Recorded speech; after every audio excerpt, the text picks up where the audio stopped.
Why can't I fire you? Because I'm your wife. You can't fire me. We in this together. I want the truth. You can't handle the truth.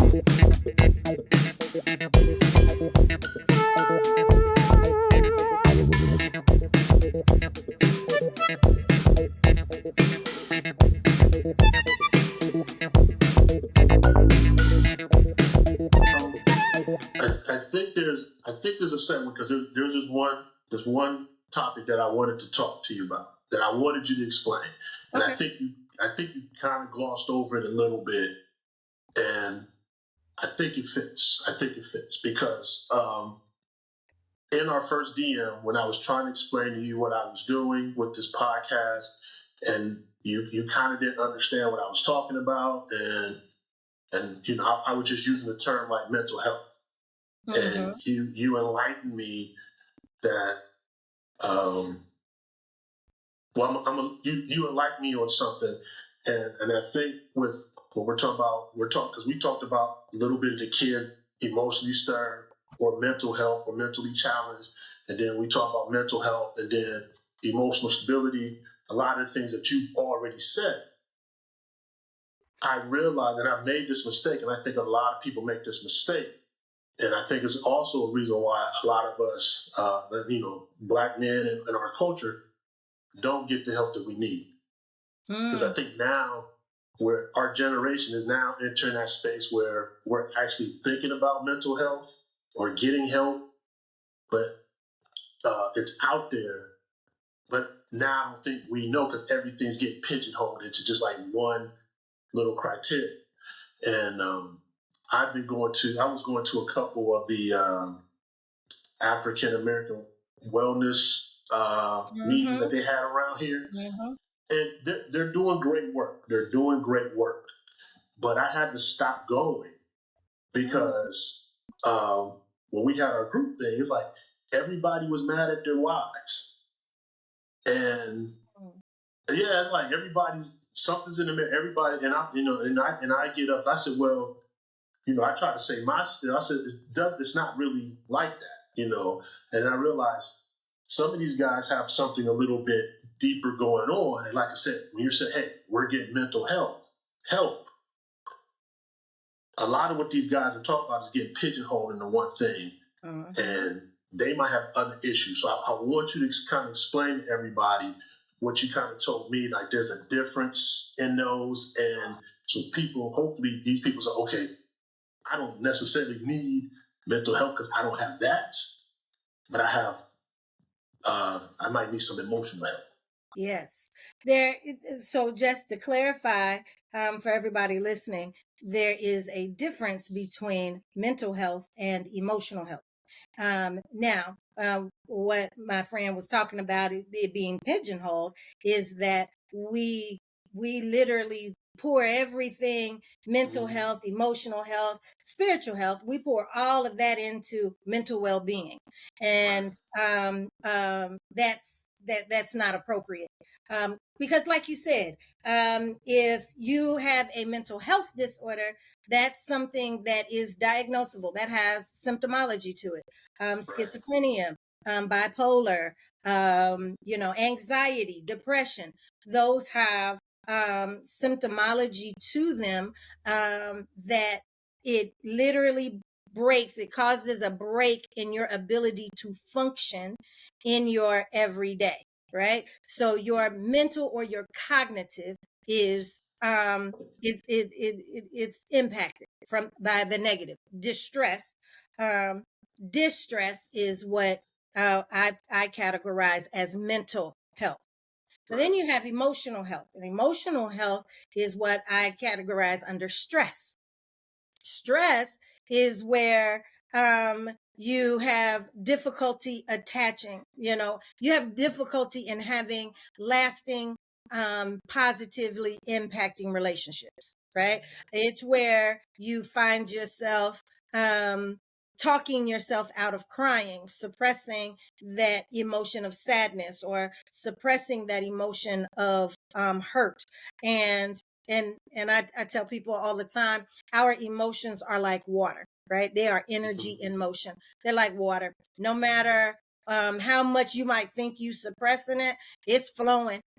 It's flowing out into all these other areas that it is causing a lot of stress in your emotions. And so those being distressed in your emotions can indeed cause your mental well-being to be off kilter.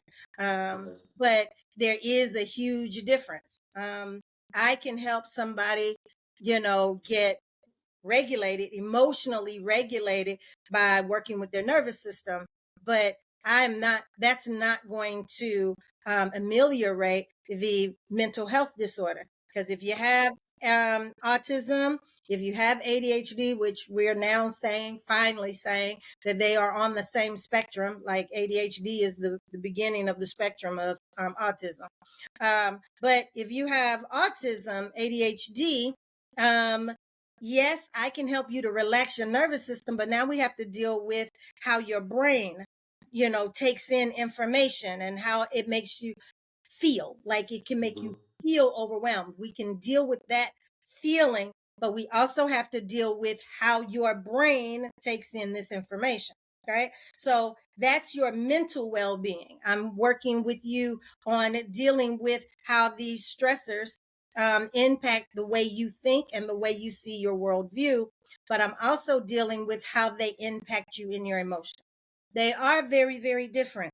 They have a lot of intersectionality, and they get twisted up, which is where we get the desire to just put them all together and just say, okay, this is what we're working on. But when you go to a therapist, you should be going to somebody that can tell you, okay, you have, yes, major depression, right? Here's the symptoms of major depression. We're going to deal with those symptoms. And that's in your behavior. That's where you get the cognitive behavior therapy. But we're going to deal with those symptoms. But we want to talk about how those symptoms impact your ability to function in the day. So that's your mental well-being. But if you have a personality disorder like borderline or narcissism or antisocial, and antisocial people, this is one of my pet peeves. Antisocial is not that you have problems, socializing with people.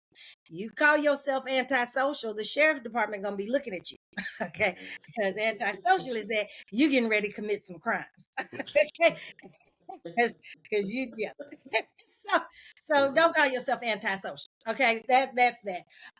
But if you have one of the personality disorders, then what we really are talking about is how you have been traumatized in your emotions, how you have looked at how the world treats you and the role that you play in the world, and then how that causes you to actually be driven by your emotions.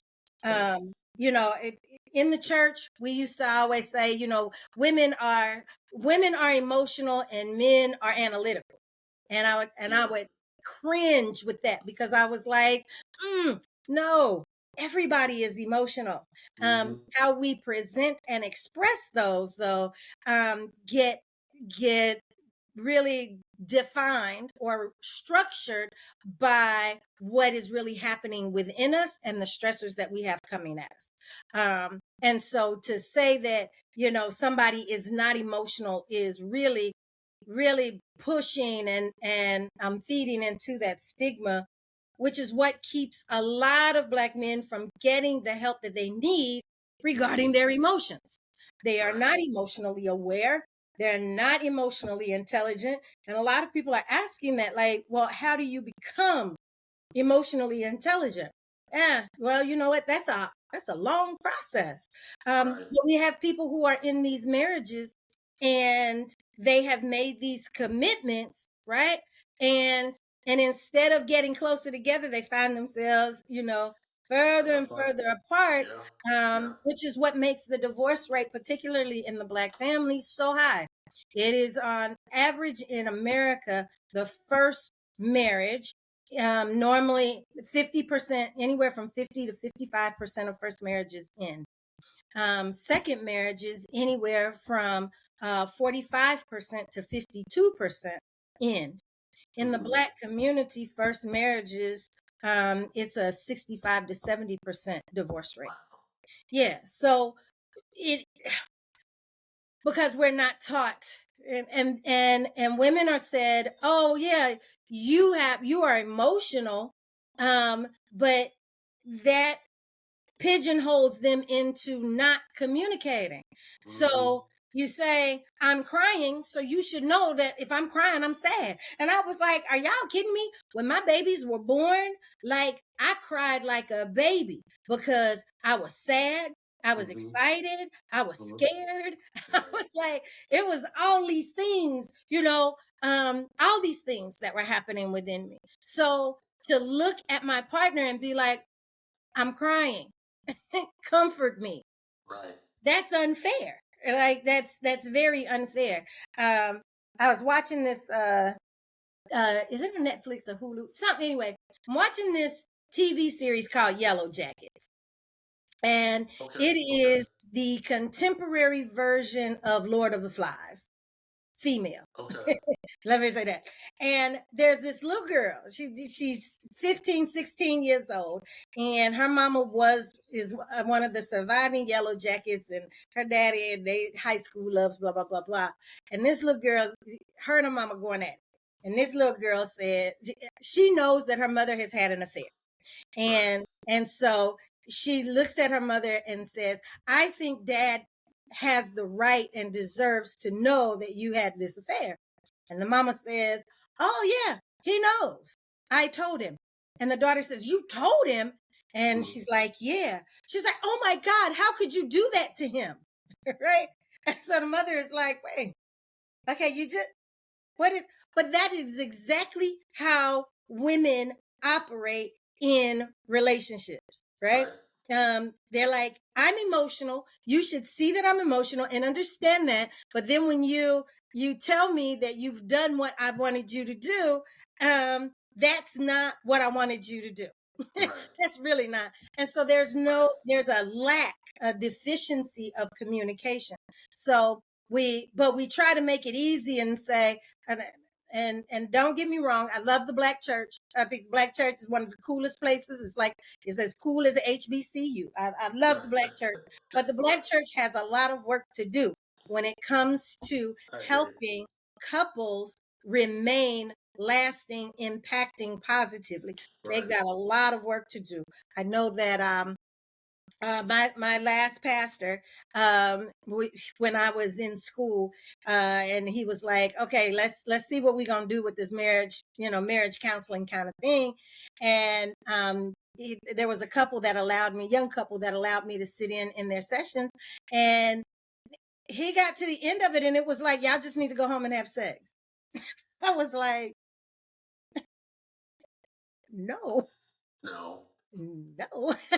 um No, needless to say, they ended up divorced just a few months later, actually, because we don't have a real understanding of what it is to be emotionally connected securely. We talk about the love languages, right? Yeah, we talk And about that a so lot. checking boxes, right? Right, Like, we do that. your love language is gifts. So if I buy you flowers and if I make sure that I take you out to the movies, and I buy you a pretty purse, you should be happy with me. And that's not true, because I didn't mean to cut you off. I'm sorry. Go ahead, cut me off. Because in our first season, we had my wife's cousins on there. We talked about the love languages, and she said, even though my love language is gifts, he's not giving me the right gifts. Because she said he kept buying stuffed animals. She said, I hate stuffed animals. So they were conflicted.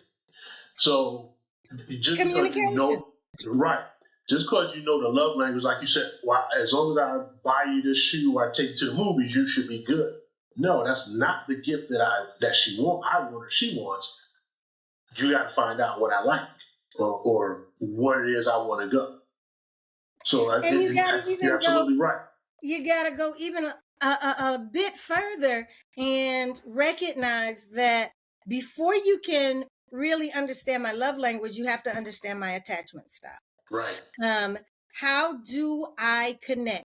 And in order to understand attachment styles, the individual has to understand that first about themselves, right? So here's where we come into this emotional awareness. You have to understand that your attachment style is based off of the attachment that you developed with your parents in the first years of life. So when we're talking about these little children, fourth, fifth grade, that are coming to you, these young Black boys that are coming to you, Right. their father has been in prison since they were 6 months old.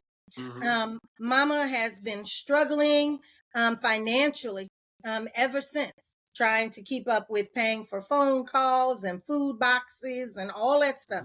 Mama is stressed financially. She's probably undereducated. And so mommy doesn't have the time or the space to be like, baby, what's going on in your life?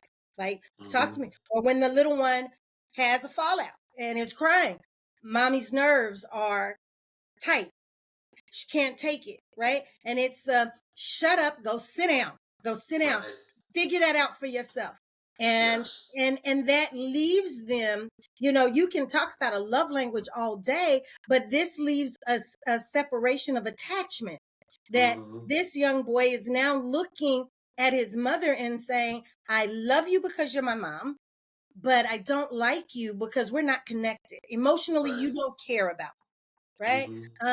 And so that young person grows up and is like, all I gotta do is check the boxes. If I bring you a good gift, you should be satisfied. Right. But then you have the little girl whose mother is emotionally distant. Okay. And so she doesn't learn how to get connected emotionally with someone. She just learns that if I do things that make you feel better, then you look at me and I'm a good girl. Okay. And so this girl grows up to say, well, if I keep your house clean, if I wash your clothes, if I make sure that you have dinner on the table, you should be satisfied. So when you come in through so when the man comes in through the house and dinner's ready, clothes are clean, but they're feeling very, thank you, my love. That's my 4-year-old job. Okay. I've been talking too long. Oh, That's what that means. But you have this person so this person comes in, this man comes in, and he is dissatisfied. He's dissatisfied, and he's telling you, I don't know why I'm dissatisfied. I just know that this ain't enough. Why? Right. Because there is no emotional connection there. There's no real concern about what's going on in your head and in your heart. How is what you're experiencing out in the world impacting you? And that is the question that we have to start asking each other as couples, and not just something wrong with you, because that's what I get in my couples therapy. Everybody come in and they like, no, just talk to her or just talk to him, because they the problem. I am not the problem. They the problem. And I'm like, no, both of you are the problem. And you got to understand where your attachment styles come from, because that is the attachment that you're using. That's the style that you're using to be in this relationship. That's why so many people are running to the altar. Let's get married. And they ain't known each other but 6 months, 2 months, a year. Because it's like, let's get married while we're in this moment. And the other thing, and we didn't talk about this, but I tell people, particularly in the Black community, there is a very big difference between love and lust. And we don't know it. We don't know what that is. We really honestly don't know what that is. It's like, oh, I'm attracted to you. You're attracted to me. So we should be able to make this work. And it's like, no, we got to do some stuff. And it's like, well, I've known them for 90 days. Huh. Okay. We talk every day though. Okay. Like, no, you don't know this person because you don't even know you. You're jumping into a relationship without really being emotionally and mentally or cognitively / psychologically aware of your own self. right? And why you do what you do. We find that the attachment styles, knowing the attachment styles, is more important than understanding the love language. Because if you understand the attachment style, you'll get to love language, because you'll create that between the two of you, and it won't Right. be checking off boxes. It Right. won't do that anymore. Right. And it's forget the script. But what I tell you, I said we'll probably cover everything. Right. But I'm not gonna keep you long. I don't know what it is. But this conversation and the whole the whole reason why we started this is because these conversations that are online, these podcasters, and all these other people giving this marriage advice, they're not talking about this. And this and everything you said is a good fill-in between everybody's problem. You know, you get these people's like, well, I want a submissive wife. What is that? What does that mean, though? Right. You're not even emotionally aware of yourself to have somebody who submits. So you can't even emotionally lead your household to have a wife emotionally submit to you, and or you're not mentally aware of your leadership to have somebody mentally submit. But it's just, I understand exactly what you're saying, but these are like the holes and the gaps in these conversations, these meetings I go to, and this stuff online. And I'm like, man, these guys are just giving out information and they're driving a bigger wedge between the men and women in our community, not Absolutely. realizing where our culture community is stronger when our men and women are together. Absolutely. And you talked about the idea of submission and leading, right? Right. And I learn everything from my kids, right? Right. So I started thinking like, I was a minister, and so I will tell everybody I was one of the first people that was like, yeah, you ought to do this. But I had a problem with Bishop T.D. Jakes, telling the woman, thou art loosed, and then saying, but go back into your home and just submit to this man, right? Right. Like, Right. how does that make sense? You're telling me I ought to be free to be able to develop myself, but now I'm supposed to go back into this house and then operate under the rules of a man that is the same age as me. And so this is what I tell my couples. I tell my couples all the time, we're not looking for a leader. We're not looking for a submissive person. What we're looking for is a partner. That's what we're looking for. And partnership requires us to actually have communication. And that communication, inside that communication, is a requirement for us to understand what we need in order for this relationship, call it a business if you have to, for this business to be able to grow and expand. Right. But what we do is we come into the relationship, and I use this analogy with all of my couples. I say, everybody got a Norman Rockwell painting, right? If you're not familiar with Norman Rockwell, look him up. He was a painter that got commissioned by Coca-Cola during World War II. And we all are familiar with Norman Rockwell, even if we don't know his name.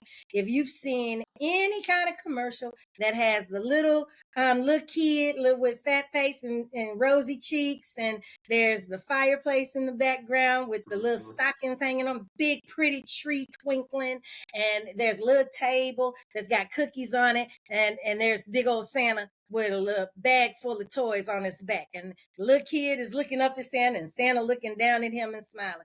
That's all based off of this Norman Rockwell painting. But let me tell you, Norman Rockwell was commissioned by Coca-Cola during World War II. I believe Norman Rockwell was living in Austria at the time, and so he said, "Sure, I will definitely do something that's going to create Christmas spirit." And at the time, Norman Rockwell was using regular looking people, where during that time, go through the art stuff. I ain't getting ready to go through all that. But during the time, he was using real people. Okay. And so he decided to look out his window in Austria and look for these young faces and, maybe a Santa face. And when he did, what he saw was a country, literally his country was ravaged by war. And what he was seeing was little people as young as 4 going to work in factories for 8 hours out of the day, Yeah. and their mothers working 12 to 15 hours out of the day. Their fathers were off in the military, or they were too feeble to be able to help the family. Mothers were digging in dirt to get and if y'all ever heard of it, it's called stone soup. Stone soup is real. But they were digging in the dirt to get stones because that was the only way their children were going to be able to get the minerals they needed because the food was being rationed. Okay. So this is what he's saying. Right. You can't paint that as Christmas spirit. So what Right. did Norman Rockwell do? He went into his imagination and he came up with that big old look that we see on Santa's face, and the look of wonderment in the kid's face and twinkling lights, because all of that looks warm. That's how people come into relationships with a Norman Rockwell Right. painting. We Right. don't look at ourselves in it, right? We don't look at that. We look at these people that we want to put in roles, and we want to say, my husband should. And so, and anytime your husband doesn't align to those shoulds, then Yeah. he is bringing pain, emotional pain to you. Yeah. Yes. Anytime your wife is not living up to your shoulds, she's being disrespectful, dishonoring, and it's bringing emotional pain to you. We have to get rid of the Norman Rockwell painting because it's not real, and it doesn't allow us to see ourselves and the behaviors that we have that are contributing to us not getting the consequences of a lasting positive impacting relationship. Right. We don't have people that are doing that. But that's what I do in my couples therapy. I'm like, no, y'all, knight in shining armor. And as long as she's telling me I'm so wonderful, as long as I can pay the bills, but it doesn't take into consideration that that person, that man, has to go out into a world that is already biased against him the Yes. minute he steps outside the door. So Yes. he's working overtime. That's not taking into consideration the fact that he's losing sleep, the anxiety levels of this, of trying to perform for these people. We don't take into consideration the Norman Rockwell painting doesn't take into consideration the reality of anybody's reality. Right. It just says you're not fulfilling that role, that fantasy role that I've developed in my head. So the minute I have to tell you no, I won't tell you I can't afford it. And that's the Right. other thing, communication. Because if I tell you I can't afford it, then I don't look like the strong king. And so I don't tell you I can't afford it. I just tell you that it's a no. No. And then when I hear no, I'm thinking you're rejecting me. Now you're telling me I'm too much, which is what we get as Black women when we step outside the door. You talk too much, you're too loud, you're too angry, you too this, too that. You are too much for my organization. And so we get in the house and you tell me no, and we have not talked about attachment styles. We have not talked about emotional well-being. All we've done is fell in lust with each other. And now that no says you think I am too much and you are rejecting me. Right. And we don't have any room to actually sit down and talk about it because we don't even have the same language. We're not even using the same language. That's the other part of being in a healthy relationship. Those vows say, until death do us part, in sickness and in health. Communication can be sick. Communication can be healthy. You have to work to make it healthy. I have a couple that I was just talking to on Friday, actually, and he said, "Oh, she lied to me." And then we worked through that, and he says, "Have I ever lied to you?" And she's like, "Yeah, you've lied to me." And he's like, "No, I haven't." She's like, "Yes, you have." And so when we're trying to break that down, and I told them, you all are using the same term, but you are not talking about the same thing. So you've got lying out here, then it's the thing that actually pins all of the punishment. You lied, Right. you lied, you lied. But your definition of lying and her definition of lying is totally, totally different. Right. But we haven't talked about that because we don't know how to connect with each other on on a real emotional level, because it makes us feel too vulnerable, too exposed. And like my couple said, it's too big of a risk, and I'm risk averse. So it's too Risk big of a risk averse. for me to open myself up to you. And I Right. and I just let them. I talk them like, did you hear yourself say that though? You're married, and I mean, I'm talking to couples who have been married for 20, 30 years. You're married, and you're saying that it's too risky for you to be emotionally vulnerable with the one person that you're supposed to Supposed be to be. fully emotionally vulnerable with. Right. Right. Yeah. Yeah. So it's a lot of conversation and communication skills that we have to work on. Another side of that is talking about trust, Yeah. and I tell them that's the big umbrella word. Nobody talks about the spokes that hold that umbrella word up, right? The elements of trust. And Dr. Brene Brown, she has a book called Dare to Lead, which she uses this particular acronym called BRAVING. And I use that acronym in all of my couple sessions, and in all of my sessions where people are dealing with a lot of anxiety and depression within themselves, because we have to develop trust within ourselves first. And BRAVING stands for boundaries, reliability, accountability, vault, integrity, non-judgment, and generosity. And so I'm gonna give y'all a lesson in couples therapy, a session right now. And what I tell my couples to do is I say, okay, I want you to write down each of those elements, right? And I want you to define them for yourself. What value does boundaries have for you? What does that mean to you? What are boundaries? What is reliability? What is accountability? And they have to go through all of that. And we talk about that and we break it down. I tell them what my perspective of each one of those are. We break it down. And then I tell them, what I want you to do is I want you to take the time we have, and I want you to put them in order of importance. Boundaries is extremely important to me. Reliability, not so much. Because like I say, I'm going to show up late. So I'm gonna do what I said I'm gonna do, but it just may not be at the time. So reliability, I understand life happens for people, so you can't always lean into folks even when they really want you to. Reliability ain't that big of a deal. Boundaries, accountability, and generosity, those are my top three. If you do anything to offend any of those elements, my level of trust for you is broken. It's going to take a while for you to be able to mend that. Right? Yes. But those are mine, right? And I can talk about that now and with great clarity for my husband. I can say, here's the boundary. I talked to you about that boundary. You told me you understood that boundary, and then here's your behavior. And so I got a problem with that. Okay, I got a problem with that.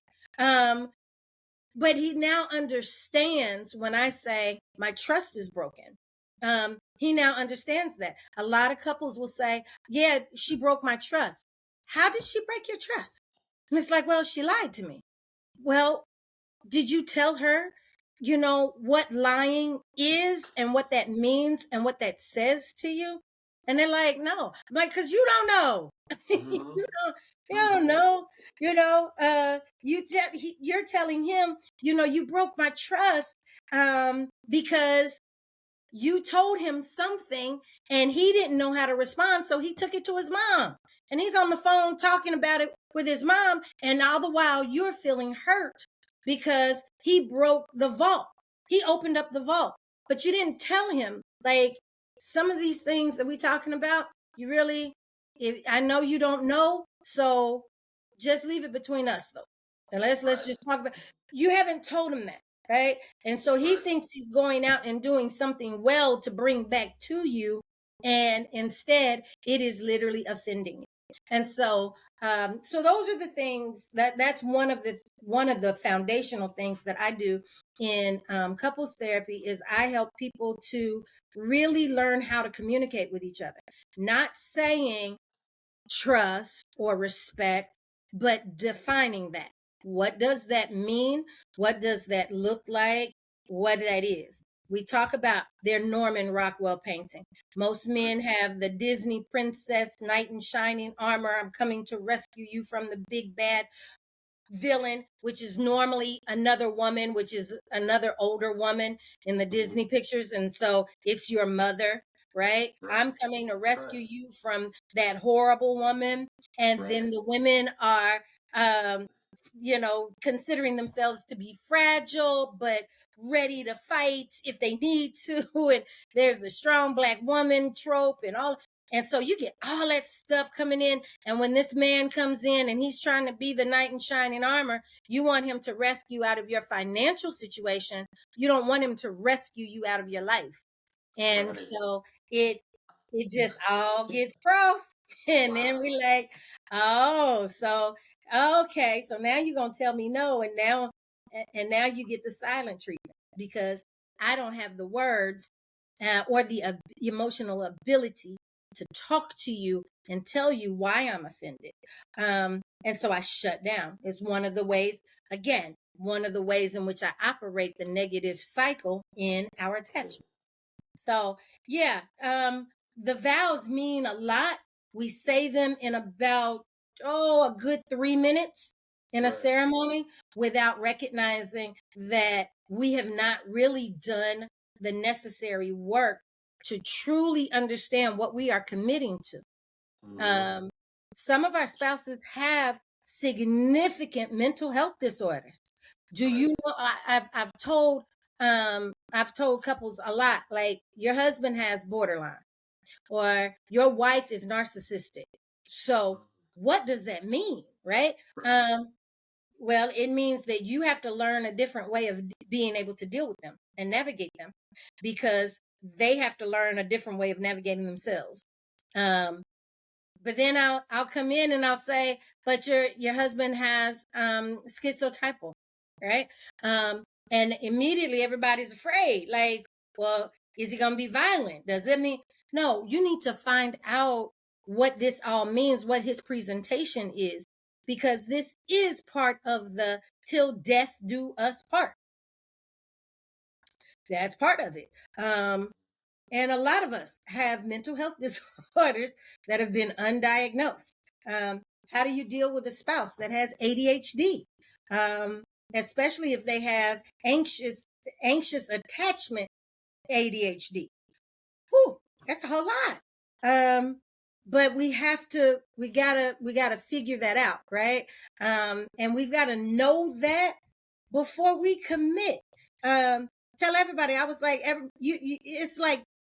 it's like taking on this job, right? You've been fantasizing about having this job that pays this amount of money and gives you this amount of benefits and all that stuff, right? And you take the job, and then the people have these expectations that you're going to be able, and you're like, whoa, hold on. I didn't sign up for that. I signed up for the benefits. I signed up for paycheck. I didn't sign up for, but in marriage, that's exactly how we step into these ceremonies. And I know that there are a lot of people out there that are like, it's just a piece of paper. Indeed, it is. But that piece of paper has roots. And I mean, seriously spiritual roots. Whether you agree with the God being this or the God being that, it has some spiritual connections that when you make this commitment, you have put it out there in the universe. And then just saying, oh, I just figured out that they got this and I ain't ready for it. Oh, yeah, you doing damage. Like you doing damage to yourself and you're doing damage to other people. So it is important that when we are in these intimate relationships, that we actually do this work. I recommend all of my couples to have their own personal therapist as well as a couples therapist, that we can talk about all of these things that are happening. Because you may have a spouse that has an aversion to sex because of trauma that happened before they ever knew you. And then y'all get into this relationship and they're like, I can go without sex for a year. I mean, it ain't that big of a deal. And for you, it is like saying, I don't want to get connected to you. I don't want to be, I don't want to be intimate with you. And that's not really what they're saying, or maybe that is really what they're saying, but y'all don't know. And that's why it's so important. I love premarital counseling. But if you're not going to premarital counseling from somebody that's equipped, I mean, I love the church, I do, but this ain't that. And I really mean that. Pastors can do a lot. They can't do this. This is a work that you really do need to be educated and trained in. Right. It is interesting that you said that, because my father, being a pastor, his advice, and I tell everybody, his advice was get counseling. He said get spiritual, then get clinical, so you know both sides of the coin. Absolutely. And a lot of people aren't doing that, because, like you said, everybody I mean, your thinks, father is definitely the anomaly. right. I mean, Right. a pastor that is telling people that they need to get outside counseling, a black Right. male pastor, yeah, that's Right. an anomaly. That's not And a he regular. didn't, and even on that, he didn't offer to do it. He said, "Go get your own." Yeah, he didn't. He said, "I want you to go get it." He didn't offer to do it. He said, "Go get your own." So her uncle is a minister, and he's closer to age than us. So he was our spiritual pastor. He gave us a lot of good information, and then we found clinical marriage counselor, Yep. and her and my wife had built the bond. So whenever she's struggling with something else extra, she goes straight to her, and Nice. so they have a good relationship as far as patient and doctor. Absolutely. No, that is the paramount element of therapy, is the rapport between Yeah. clients. If you don't have it, therapy ain't gonna do you no good. Right. So yeah, the idea that your dad was like, yeah, I'm too close.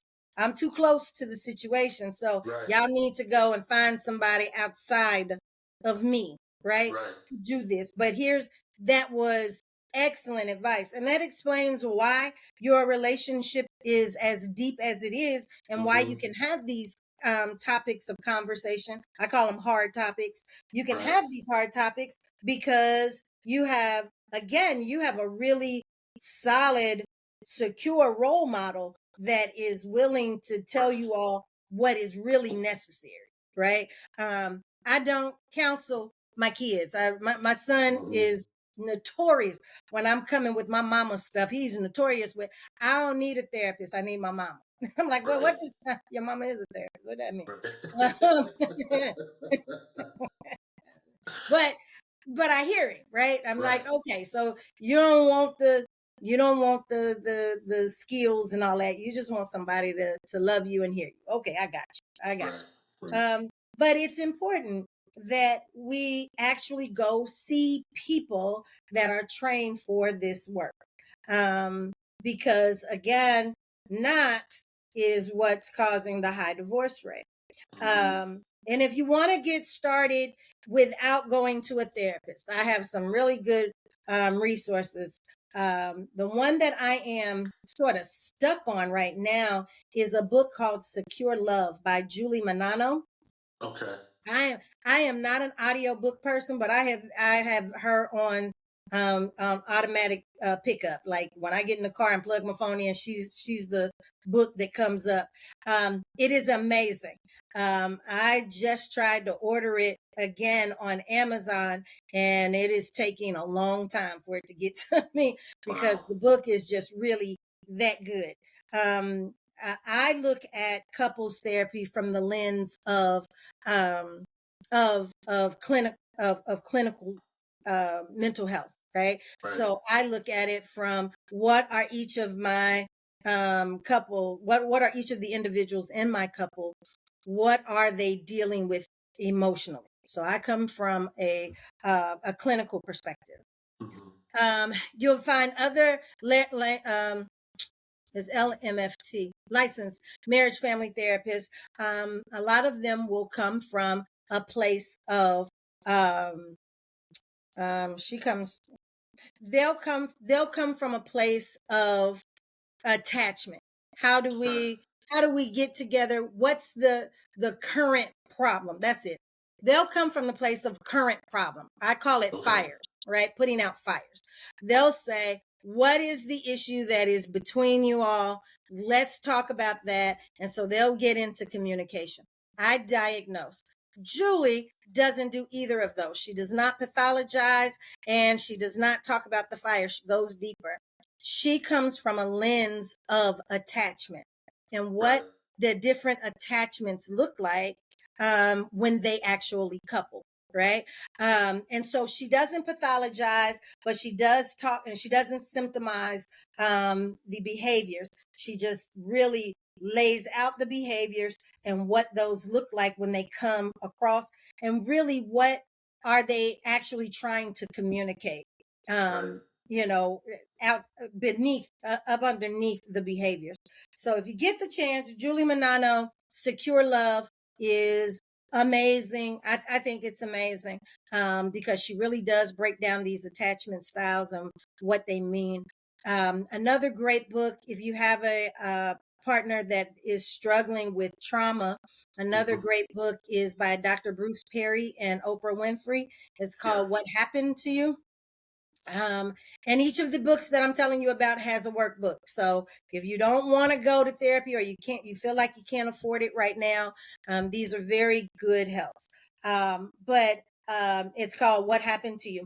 And What Happened to You talks about the impact of trauma in early childhood and how it gets presented in your adult life. So that's really good. And then the last one is The Body Keeps the Score by Dr. Okay, now I'm going to mess it up. Bessel von Kirk. Dr. Bessel von Kirk. I'm going to mess it up. It's well known. Just put in The Body Keeps the Score.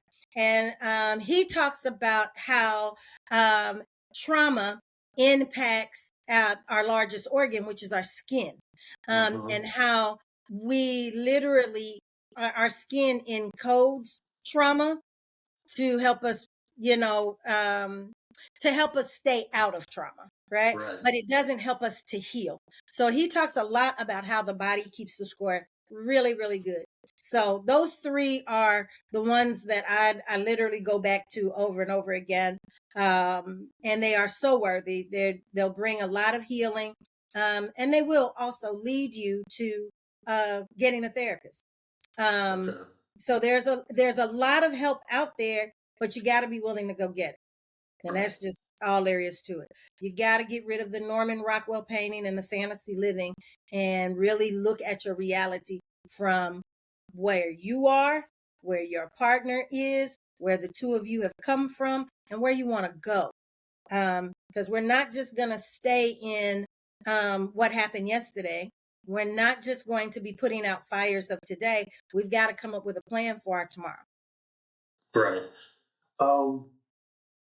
Great information. Great information. And I just want to say this part because me and my wife, we're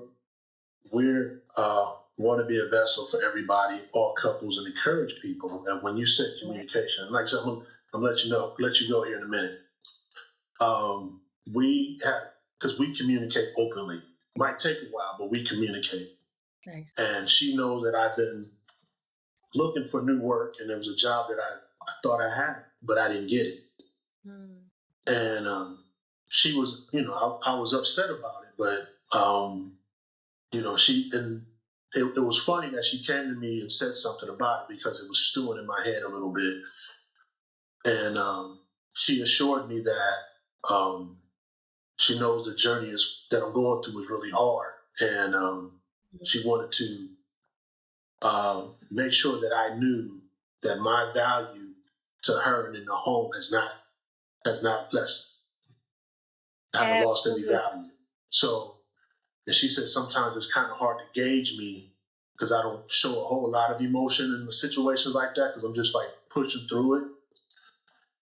And I said, you know, I responded to her. I said, yeah, thank you. And, I kind of told her how I was feeling at the time. And I shared this with one of my buddies. She gets mad when I tell this now. But I shared this with one of my buddies. And he was just like blown away. Because he said, any other woman would be just like, so what you gonna do now? When my wife said, well, I got your back until we get through this. And that's that Norman Rockwell you're talking about. Because then you figure out, because we're working through it. She said, I got your back. Whatever you got to do, don't worry about it. We'll get it done. As opposed to a woman's like, well, you ain't been working, so what you going to do? Because I need this and we need that, and I ain't doing it by myself. And that's that communication you're talking about, and to figure out who's who and what's what and what you're getting into. So I definitely wanted to share Absolutely. that with you and let people know how important communication is, and finding this stuff out before you even walk down the aisle. Absolutely. I love that you are so open and transparent about the things that are happening in your own marriage. But that also comes from, again, that comes from really developing a sense of common community in Right, your marriage. right. And I'm gonna use that. I'm a wordsmith. I'm gonna break it down all the words for you. Okay, I'm gonna break down all the terms. Okay, we ain't even got into a relationship, Right, but I'm gonna break them down. But here you have this common unity, which is an understanding of how we are going to move. Things are not going to be smooth sailing 100% of the time. right, Things are there's going to be some time. I have the young people, and I tell them, they're like, well, we want to go to this concert, and then we want to do this. She wanted to do that, but I'm looking at all the money that's going out, and I was like, at what point do you just say we need to stop, right. take a deep breath, and relax? Yeah, Because we in this together. It's when the waters on the right get real rocky. We're in the ship together. Just because the waters on the right get real rocky and the waters on the left seem smooth doesn't mean that everybody in the ship is not impacted by the right. waters being rocky. Um, we gotta learn how to navigate these waters together. Mm-hmm. So I love that. But again, that goes to show how much work you all have put into your relationship, and wanting to be present for each other, Right, but also being present for yourself. In the beginning, you talked about being selfish right, or being self-centered or mm, ego-centered. You said ego-centered. right, And um and I always tell my couples, I need you to center yourself in your life. mm-hmm. You cannot put somebody in the circle, the intimate circle, while you stand outside of it. Because if you are not taking care of yourself, if you're not doing things that make you actually enjoy life, if you're not doing things to find purpose in life, if you're not doing things to be social in your life, you are anticipating that this person that you done put in the center of your life, you are anticipating that they're going to feed all these needs. And they Mm-hmm. can't. that's an impossibility because you can't feed all those needs for yourself. Right. And so having this conversation with you really does show how much work the two of you have done within yourselves, Right. in order to be able to have that established common unity between the two of you. And it's a lot of work. I know Yes. people don't want to believe, but it It is. is. It's a lot. Relationships only add to the work, but it's a lot of work, period, Yeah. just living. Yeah. just getting up every day and being able to figure out what the next step is going to be. You got to put a lot of work into this. And so I really commend you guys for putting in that work and then bringing that work, that body of work, your relationship to the public and saying, hey, we see that everybody doesn't have this, but you can. You Right. absolutely can. So I commend you guys for the work that you're doing. Well, But yeah, thank you. relationships, marriage, hard. Yes. Like another job. Yeah. No, it is. Yeah. Yeah. You leave the one that pays you to come to the one that's supposed to reward Right. you. And that's all it is. And then we ain't even talking about parenthood. Good Lord. Yeah. I tell everybody that's the most wretched hood to live in, that you convince yourself you love it. I mean, it is Oh. so ghetto in parenthood. I swear to God. When do I get to move out? Mm. But you don't even add the kids and their personalities and their needs and all of those. Just in taking care of yourself and then taking care of your spouse, it is work. And yes, it has great rewards, just like parenthood does. You know that little one been crying all night long, you sleep deprived, and you turn to them to hug them, and they do that little toothless grin, and you like, you love me so much. It convinces you to go on another day. That's pretty much what marriage is like. It's Right. like, okay. I mean, yeah, we went through it, but we went through it together, right? And you look back Mm. and it's like, oh, we still here. Yeah. It gives you a little bit of a boost to keep going. But know that it is work. This isn't there is no happily ever after. It is working to my happily ever after. Gotta work. You gotta, Yes. yeah. So I commend the two of you. This is an amazing work that you're doing. Amazing work. Thank you. Thank you. Yes. Well, Doc, I'm gonna let you go because Okay. we we didn't even need the script. I mean, actually, like I told you, we would get some in, so I got to use it to direct. But um, Absolutely. go ahead one more time. Let them know where they can find you, any social medias, and how to contact you. Okay. I ain't never had nobody ask me about the social medias. But Okay. website Well, if, www. if you use your social media, if you don't use social I media, don't use do. But I don't. Oh, if you're my client, you don't get access to my social media because I'm Oh, okay. I'm still a whole person. I can just tell Okay. everybody that now. I don't need to be traumatizing y'all. Y'all don't need to be traumatized by your parents. But you can find me. You definitely can find me. I'm on Psychology Today. My first name is spelled M-I, and there's an apostrophe after the I, Mm-hmm. capital Kael. And my last name is White hyphenated Davis, and I'm Okay. located in the Columbus area. If you find me on Psychology Today, it has my email, it has a number, so you can find me that way, or you can go to my website, and that is www.mycosis.com, and you can find out what COSIS means and why I have it as such, and you can find out a little blurb of how I do therapy. But you can also establish a consultation. Consultation is Mm-hmm. free. I tell people that normally we book it for about 20 minutes, but my consultations always last about an hour. So, Okay. I give people some time. So you Right. can book a consultation with me. And if you're looking for me on social media, I do have IG, but I don't know what the handle is. And I have TikTok, and I don't know what that handle is either, but I know my name is in there. Okay, just type in my first name, you'll find me. But yeah, that's how you get in touch with me. Or if you really just need somebody to talk to, and I do mean this, if you need somebody to talk to help you get started, please call me at 614-407-4590. You have access to me. So don't ever say that, hey, I couldn't find nobody. Call me. I'll help you find a therapist if I'm not a good fit for you. I'll help you find somebody that is. And in the interim, we'll do some work. How's that? Okay.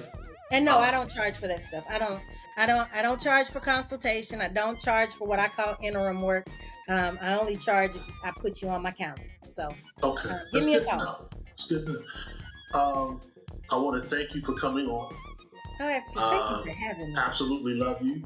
I hope you and my wife get a chance to meet. We call her the Her because she doesn't do social media, so her name is the Her. So new people watching this, you're not going to see my wife on here. If you do, her face is covered up. She doesn't do it. She won't do it. It's fine with me. But tell her I'm gonna have to meet her. I'll be in Ohio shortly, so we're gonna have to make some connection. Absolutely, we definitely will. For anybody else, you can follow us on IG, Facebook at Two Hark. Just look up the Two Harks. Our YouTube, just look up the Two Harks online shows and podcasts. We have a Sunday gospel show on ITK Community Radio that plays every Sunday at 4 p.m. Eastern. And our sponsor, Sons of SP Phillips, now has a new podcast called Elephant Wisdom Podcast. Just follow at Sons of SPP on all platforms, X, Facebook, and IG, Twitter, whatever it's called now. You can hear all that, and they even have a YouTube streaming on all platforms. We're streaming on all platforms, so make sure you like, follow, and subscribe. Nice. Doc, I love you, your family. We got you. This is gonna be a 2-part series. We're gonna do this again. All right, I'm all for it. I'm down for the ride, my friend. I'm down for the ride. All right, everyone have a good evening.